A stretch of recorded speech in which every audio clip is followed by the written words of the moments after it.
প্রোটিনে ভরপুর আজকে এই ব্রোকলি রেসিপি আপনাদের সাথে শেয়ার করতে চলেছি। অনেকে আছে এই ব্রোকলিটা খেতে চায় না, কিন্তু এইভাবে রান্না করলে না সবারই পছন্দ হবে, সবাই কিন্তু খেতে চাইবে।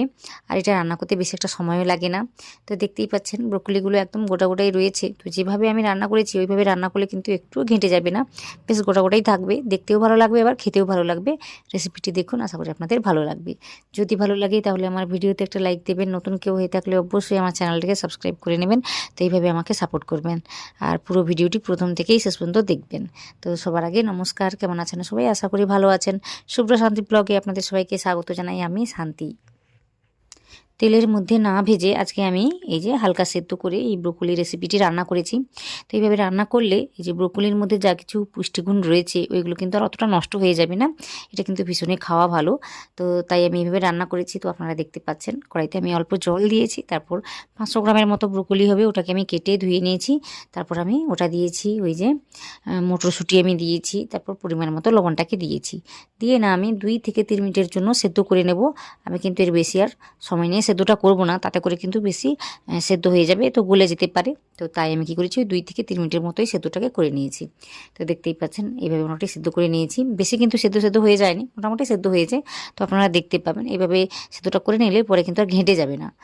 তো ওটাকে আমি ছেঁকে নিয়েছি, তারপর ওই কড়াইটাই নিয়েছি আমি, আর ধুয়ে নিই। তো ওই কড়াইটাই নিয়েছি, নেওয়ার পর কড়াইতে তেল দিয়েছি, একটু বেশি করে তেলটাকে দিয়েছি। দেওয়ার পর গোটা জিরে, একটু হিং দিয়েছি।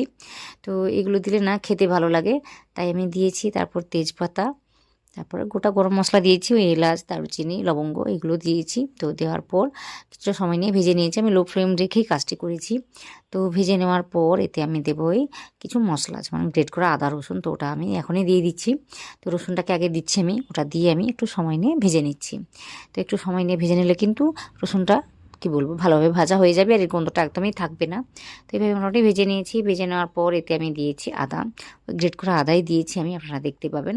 ওই যে আদাটাকে দিলাম, আদাটাকে দিয়ে আমি ভেজে নিয়েছি ভালোভাবে, দেখতেই পাচ্ছেন এভাবে কিন্তু ভেজে নিতে হবে।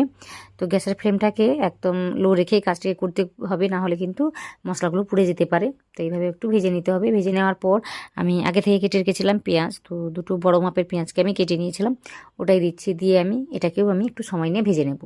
তো যত ভালোভাবে এই মশলাগুলো ভাজা হবে ততই কিন্তু এই রেসিপির স্বাদটা বাড়বে। তো ওটা মাথায় রেখেই কিন্তু আমি কাজটি করছি। তো এইভাবে কিন্তু ভেজে নিচ্ছি। তো দেখতেই পাচ্ছেন পেঁয়াজটা কিন্তু ভাজা ভাজা হয়ে গিয়েছে। তো এইভাবে কিন্তু একটু সময় নিয়ে কাজটিকে করে নিতে হবে। তো এতে আমি আরও কিছু মশলা অ্যাড করে দেবো। তার আগে আমি দিয়েছি ওই টমেটো কুচিটা, ওটা আমি দিয়েছি। তো বড় মাপের একটা টমেটো ছিল, ওটা আমি দিয়েছি। দিয়ে ওটাকে আমি ভেজে নেব একই রকমভাবে। তো একটু সময় নিয়ে কাজটি করে নেব। তো আমি কি করেছি, এখানে একটু লবণ দিয়েছি। তো লবণটাকে দিয়ে তারপর আমি ঢেকে রান্নাটাকে করেছি, যাতে করে এই যে টমেটোটা নরম হয়ে যায়। তো সেই জন্য একটু লবণ দিয়ে তারপর ঢেকে আমি রান্নাটাকে করে নিয়েছি।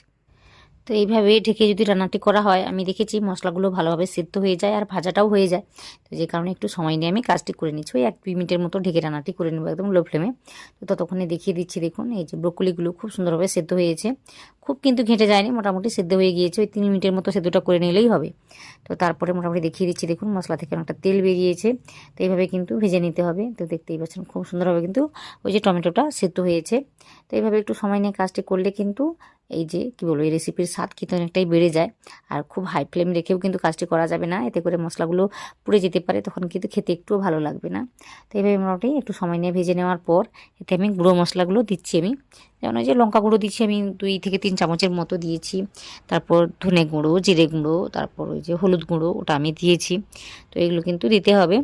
দিয়ে সমস্ত মশলাগুলোকে একই সঙ্গে মোটামুটি মিশিয়ে নিয়ে ভেজে নিতে হবে। তো একই রকমভাবে আমি কাজটি করছি।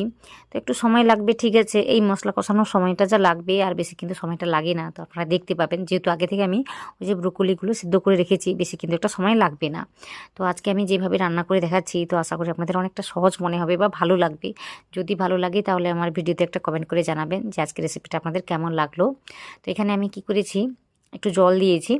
তো অল্প করেই দিয়েছি, দিয়ে ভালোভাবে সমস্ত কিছু মিশিয়ে নিচ্ছি। মিশিয়ে নেওয়ার পর আরও কিছুটা সময় নিয়ে ভেজে নিচ্ছি। তো এই মশলা কষাতে কিন্তু একটু সময় লাগবে। তো এইভাবে মোটামুটি আর একটু সময় নিয়ে ভেজে নিচ্ছি বা কষিয়ে নিচ্ছি।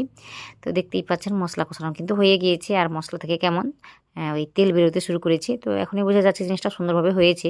তো এইভাবে মোটামুটি একটু সময় নিয়ে কাজটিকে করে নিতে হবে। তো ওই যে বললাম, যদি আমার এই রেসিপিটি আপনাদের ভালো লাগে তাহলে সেটা কমেন্ট করে জানাবেন, সাথে সাথে ভিডিওতে একটা লাইক দেবেন। নতুন কেউ হয়ে থাকলে অবশ্যই আমার চ্যানেলটিকে সাবস্ক্রাইব করে নেবেন। পাশে থাকা যে বেল আইকনটা থাকবে ওটাতে প্রেস করতে ভুলবেন না।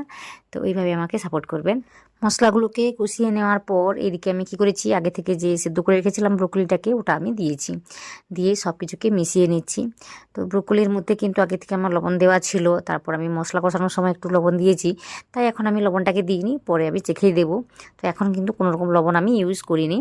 তাছাড়া কতটা গ্রেভি রাখতে চান তো সেটা বুঝে শুনেই জলটাকে দিতে হবে, তাই আমি এখন কোনো রকম লবণ কিন্তু দিইনি। তো দেখতেই পাচ্ছেন এইভাবে মোটামুটি মিশিয়ে নিয়েছি। একটু সময় নিয়েই মেশাতে হবে, এতে করে কিন্তু সমস্ত মশলাগুলো এই ব্রোকলির মধ্যে ঢুকে যাবে, খেতে কিন্তু দুর্দান্ত লাগবে। তো একটু সময় নিয়ে কষিয়ে নিয়েছি হালকা আঁচেই। তারপর আমি কি করেছি, এতে একটু জল দিয়েছি। ওই যে বললাম, গ্রেভিটা কতটা রাখতে চান সেটা বুঝে শুনেই রাখতে হবে। তো এখানে আমি অল্প করে জলটাকে দিয়েছি, দিয়ে ভালোভাবে মিশিয়ে নিচ্ছি। তো এইভাবে আমি কাজটিকে করে নিচ্ছি। এটা কিন্তু রুটির সাথে বলতে পারেন বা ভাতের সাথে খেতে কিন্তু দুর্দান্ত লাগে। তো এইভাবে রান্না করে খেতে পারেন, একটা অন্যরকম রেসিপি, আশা করি আপনাদের ভালো লাগবে। তাছাড়া কি বলবো, এই ব্রোকলি কিন্তু খাওয়া ভালো, ভীষণই ভালো। তো এটা অবশ্যই একবার রান্না করে খেতে পারেন। তো এইভাবে মোটামুটি জলটাকে দিয়ে আমি আরও 3 থেকে 4 মিনিটের জন্য এইভাবে সেদ্ধ করে নিয়েছি মিডিয়াম ফ্লেমে। তো এইভাবে রান্নাটিকে করে নিয়েছি, দেখতেই পাচ্ছেন। দেখতে কিন্তু এরকমই হয়েছে। তো আরও কিছু মশলা আছে যেগুলো আমি দিয়ে দেবো, যেমন ওই যে আমি ধনেপাতা কুচিটা রেখেছি, তো ওটা আমি এখনই দিয়ে দিচ্ছি। তাছাড়া এখনও পর্যন্ত কিন্তু আমি এই রেসিপিতে ওই যে লবণটা দিইনি, দিয়েছি আমি আগে অল্প একটু দিয়েছি, তো এখন একটু রয়েছে, আমি চেখে দেখে নিয়েছি, তাই আমি অল্প করে একটু লবণটাকে দিচ্ছি। তো ওটাকে দিয়ে আমি মিশিয়ে নিচ্ছি। তো এই রেসিপিতে আমি একটু ঘি ইউজ করব, আপনারা চাইলে দিতেও পারেন আবার নাও দিতে পারেন, দিলে কিন্তু খেতে ভালো লাগে। তো এখানে আমি অল্প করে একটু ঘি দিয়েছি, ওই 1 চামচের মতোই দিয়েছি। তারপর ওই যে যেটা দেবো সেটা হলো গরম মশলার গুঁড়োটা, ওটা তো ঘিটা আমি এরপরেই দিয়েছি, গরম মশলার গুঁড়ো দিয়েছি, তারপর আমি ঘি দিয়েছি, যে অল্প একটু দিয়েছি। এটা দেওয়ার কারণে কিন্তু এর স্বাদটা বদলে যায়, তো যে কারণে আমি দিয়েছি। আপনারা দিতে চাইলে দেবেন, না চাইলে না দেবেন। দিয়ে মোটামুটি সব কিছুকে ভালোভাবে মিশিয়ে নিতে হবে। তো আরও আমি 1 মিনিটের জন্য এই রান্নাটিকে করে নেব, ঢাকা দিয়ে বলুন বা মোটামুটি এইভাবে মোটামুটি রান্নাটিকে করে নেব, এতে করে কিন্তু এই স্বাদটা চলে আসবে। তো এটাকে আমি রান্না করে নিয়েছি, তারপর দেখিয়ে দিচ্ছি, দেখুন কত সুন্দর লাগছে দেখতে। তো এইভাবে কিন্তু রান্নাটি সহজেই হয়ে যায়, সেভাবে কঠিন কিছু না, আপনারা দেখতে পাচ্ছেন কত সহজে কিন্তু রান্নাটি হয়ে গেল। তো এইভাবে রান্না করে এটা ভাত দিয়ে বলুন, রুটি দিয়ে বলুন, যে কোনো কিছুর সাথে কিন্তু সহজেই খেতে পারেন। তো আশা করি রেসিপিটি আপনাদের ভালো লাগছে বা সহজ মনে হচ্ছে। বারবার আমি একই কথাই বলছি, যদি ভালো লাগে তাহলে আমার ভিডিওতে একটা লাইক দেবেন। নতুন কেউ হয়ে থাকলে অবশ্যই আমার চ্যানেলটিকে সাবস্ক্রাইব করে নেবেন, এইভাবে আমাকে সাপোর্ট করবেন। তো কোনো রকম রেসিপি দেখতে চাইলে সেটাও কিন্তু কমেন্ট করে জানাতে পারেন, আপনাদের কমেন্টের আশায় থাকি। তো অবশ্যই একটা কমেন্ট করে জানাবেন।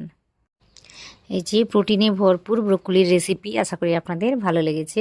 দেখুন ব্রোকলিগুলো একদম গোটা গোটাই রয়েছে, কোথাও কিছু কিন্তু ঘেঁটে যায়নি বা ভীষণই নরম হয়ে যায়নি। এটা খেতে কিন্তু দুর্দান্ত হয়, বিশ্বাস না হলে একবার বানিয়ে দেখতে পারেন, সবারই কিন্তু ভালো লাগবে। আশা করি আজকের ভিডিওটি আপনারা সম্পূর্ণ দেখেছেন, ওই প্রথম থেকে শেষ পর্যন্ত। আপনারা যারা দেখেছেন আপনাদের সবাইকে অনেক অনেক অনেক ধন্যবাদ জানাই।